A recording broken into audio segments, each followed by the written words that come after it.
अस्सलाम वालेकुम स्टूडेंट्स, आज हमें chapter number 2 force and motion के अंदर मोमेंटम को स्टडी करना है। स्टडी करते हैं, स्टार्ट करते हैं अपना टॉपिक। मोमेंटम में सबसे पहले डेफिनेशन को देखते हैं।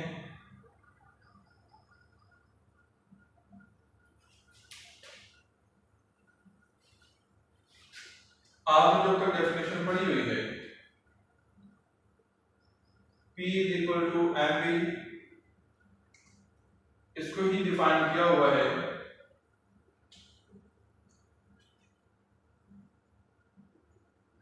the product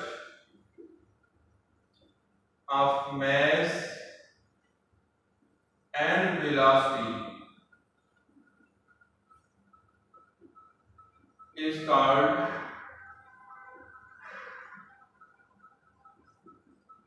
momentum।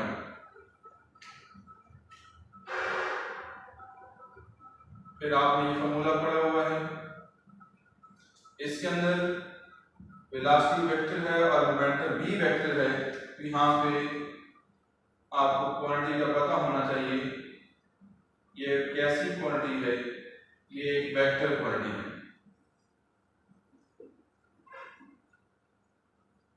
फिर आपको उसके यूनिट का भी इल्म होना चाहिए। मास का यूनिट किलोग्राम होता है और वेलोसिटी का मीटर पर सेकंड होता है। इसका एक यूनिट न्यूटन सेकंड भी होता है, ये भी पेपर में आ चुका है। ये किस तरीके से होता है आपको पता होना चाहिए। देखें, हमारे पास फोर्स जो है F is equal to M A के इक्वल होती है। यहाँ पर मास का यूनिट किलोग्राम, एक्सेलरेशन का मीटर ओवर सेकंड स्क्वायर है और इस फोर्स का न्यूटन होता है।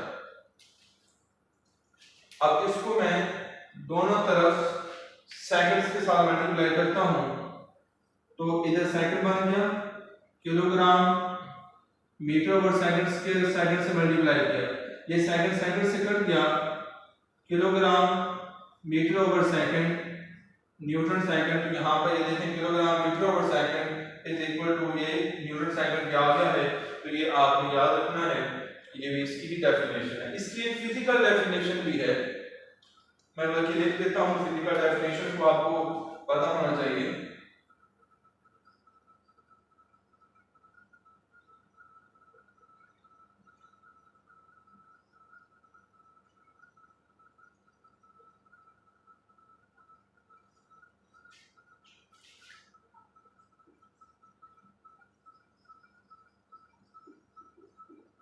The quantity of motion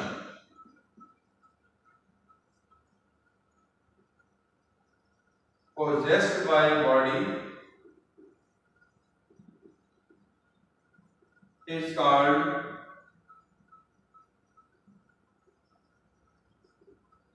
momentum. ये भी मोमेंटम की ही तारीफ है, आपको पता होना चाहिए। इसकी का डेफिनेशन है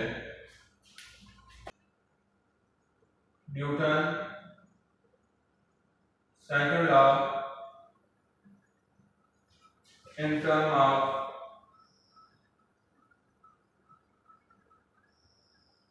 momentum.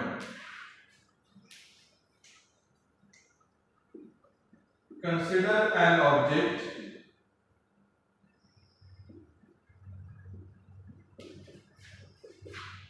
with initial velocity vi and cover some distance and final velocity vf,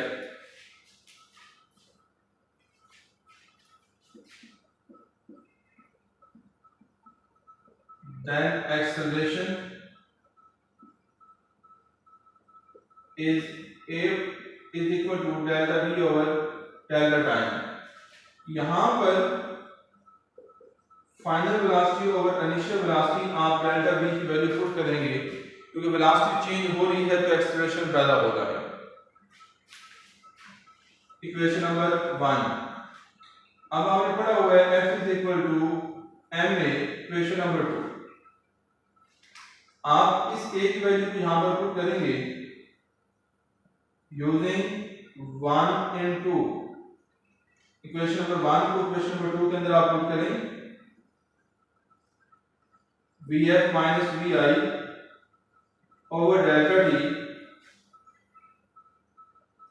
F is equal to, इसको ना मल्टीप्लाई कर दें मैथ्स को, MVF minus MVI over delta T. ये जो MVF है ये फाइनल मोमेंटम है, ये MV इनिशियल मोमेंटम है ओवर डेल्टा टी। यहां पर आप देखें फोर्स इज इक्वल टू, इसको आप डेल्टा पी कह सकते हैं, चेंज इन मोमेंटम। ये आपके पास न्यूटन सेकंड लॉ का मोमेंटम का रिलेशनशिप आ गया है कि rate of change of momentum is equal to applied force. इस चीज को याद रखना है, शॉर्ट क्वेश्चन के अंदर ये क्वेश्चन आ सकता है। तो ये आपका सेकंड क्वेश्चन हो गया। नेक्स्ट अब हम इंपल्स को स्टडी करते हैं। इंपल्स क्या होती है?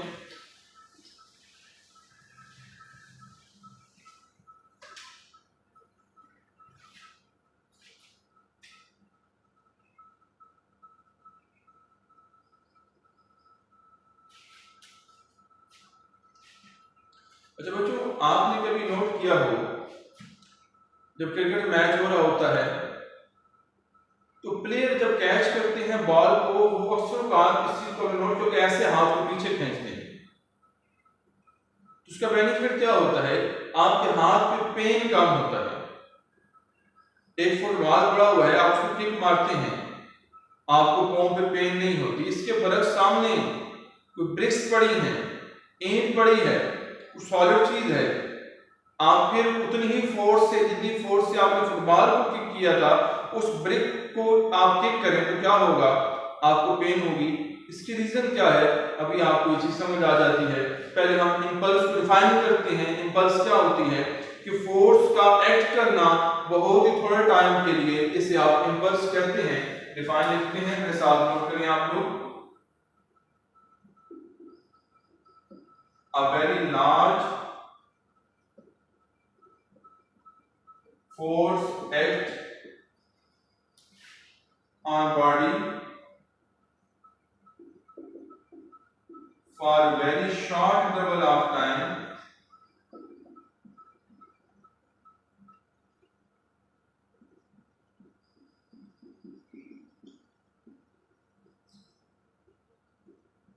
is called impulse। किसे आप impulse बोलते हैं? इसका फॉर्मूला लिखते हैं।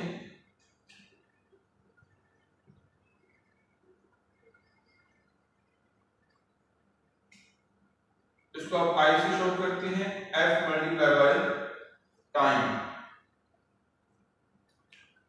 इसके यूनिट की बात करते हैं। फोर्स का यूनिट न्यूटन होता है और टाइम का सेकंड होता है।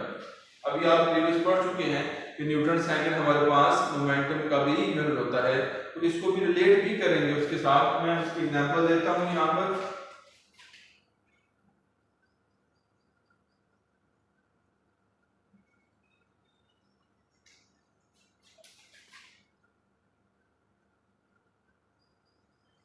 A player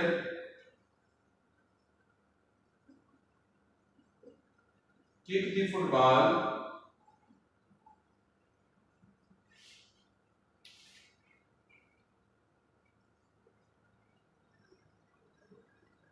reduce force due to increase of time। Time के बढ़ने की वजह से आपको फोर्स कम महसूस होती है। मैं डायग्राम बनाता हूं, फिर आपको समझाता हूं, वहां से आपका कंसेप्ट क्लियर होगा।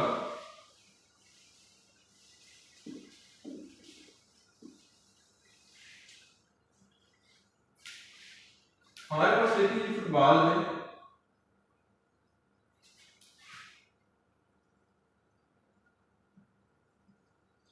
जब कोई प्लेयर इसको किक मारता है तो होता क्या है, ये बॉल ऐसे अंदर की तरफ प्रेस हो गया। जब ये बॉल ऐसे अंदर की तरफ प्रेस हो गया, अब प्रेस होने के दौरान ज़ाहिर बात है टाइम लगेगा। आपने पढ़ा है I = F multiply by time. आप टाइम को इधर नीचे कर दें, डिवाइड कर दें इम्पल्स के नीचे। जब आपने इसको किक किया तो प्रेस करने के दौरान टाइम लगा। अब टाइम बढ़ गया है। जब टाइम बढ़ गया है तो डिनोमिनेटर में एक रकम बड़ी होगी, तो इसका आंसर छोटा आता है, फोर्स कम हो जाती है, आपको पाँव पे पेन महसूस नहीं होती, या हो भी तो बहुत कम महसूस होती है। एक और एग्जांपल देता हूं। ये ब्रिक है, ईंट पड़ी हुई है। अब जब इसको कोई हिट करता है, अब ये प्रेस नहीं होगी। जब प्रेस नहीं होगी तो आपने ये देखा है कि फोर्स का और टाइम का आपस में इन्वर्स अलग है। तो हमारे पास टाइम ना होने के बराबर होगा, टाइम बहुत कम होगा, फौरन ये हिट हो जाएगी। जब टाइम कम है तो फोर्स क्या होगी, ज्यादा होगी, इसलिए आपको पेन जो है वो ज्यादा महसूस होगी पाँव के ऊपर। तो इसलिए यहाँ पर ये इसका लॉजिक है। यहाँ पर वो एग्जांपल मैं दे रहा था जो कैच करने वाली। अब वो जब प्लेयर ऐसे कैच करता है तो यहाँ से बॉल को कैच करके यहाँ तक आने में टाइम को इंक्रीज करता है। जब वो टाइम को इंक्रीज करता है तो टाइम इंक्रीज होने से डिनोमिनेटर में एक रकम बड़ी हो गई, तो इसका आंसर छोटा आएगा, इसलिए फोर्स कम हो जाती है, तो आपके हाथ पे उसकी जो पेन होती है वो कम होती है। आप देखते हैं बाइक पे जब आप ट्रैवलिंग करते हैं तो हेलमेट को यूज करते हैं। हेलमेट जब सर पे डाला होता है तो हेलमेट के अंदर फोम होता है। खुदा न खासा कभी किसी का एक्सीडेंट हो जाए तो जब आपका हेयर स्ट्राइक करता है, हिट करता है ग्राउंड को, तो उसमें वो फोम प्रेस होता है। बेसिकली टाइम को इंक्रीज कर रहा होता है। जब टाइम इंक्रीज हो गया तो फोर्स कम हो गई। इस तरीके से आपका जो सर है वो फटने से, जख्मी होने से, आप इंजरी से बच जाते हैं। अगर कोई शख्स गंजा है, उसके सर पे बाल नहीं है, तो फिर क्या होगा? अगर आपके सर पे हेयर्स मौजूद हैं और आपको कोई चीज आके हिट करती है तो आपको जो है वो 50 न्यूटन की फोर्स भी हिट करे तो आपको वो सर आपका महफूज रहता है, क्योंकि बाल जो प्रेस होते हैं तो प्रेस होने के दौरान क्या होता है, आपका टाइम इंक्रीज होता है और फोर्स कम हो जाती है। लेकिन जब कोई शख्स गंजा हो तो फिर क्या होता है?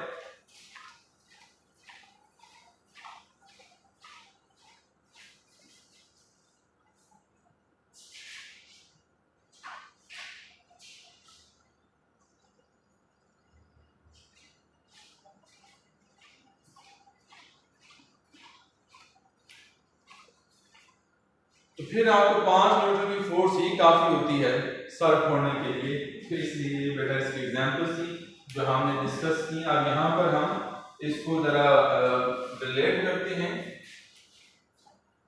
मोमेंटम के साथ। आप देखिएगा, आपने पढ़ा F = delta P over delta T। इधर आगे मल्टीप्लाई हुआ, F multiply by delta T = delta P। तो यहाँ पर आप देख सकते हैं फोर्स को और टाइम को मल्टीप्लाई करते हैं तो इंपल्स की इक्वल आ गया।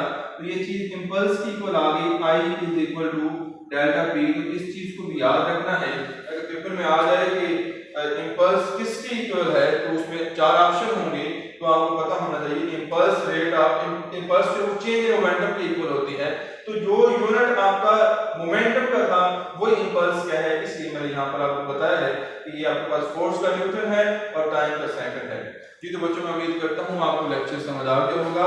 इंशाल्लाह नेक्स्ट लेक्चर में जो टॉपिक है हमारा लीनियर मोमेंटम का लॉन्ग क्वेश्चन है, इंशाल्लाह उस लेक्चर में आपसे मिलते हैं। तब तक के लिए अल्लाह हाफिज।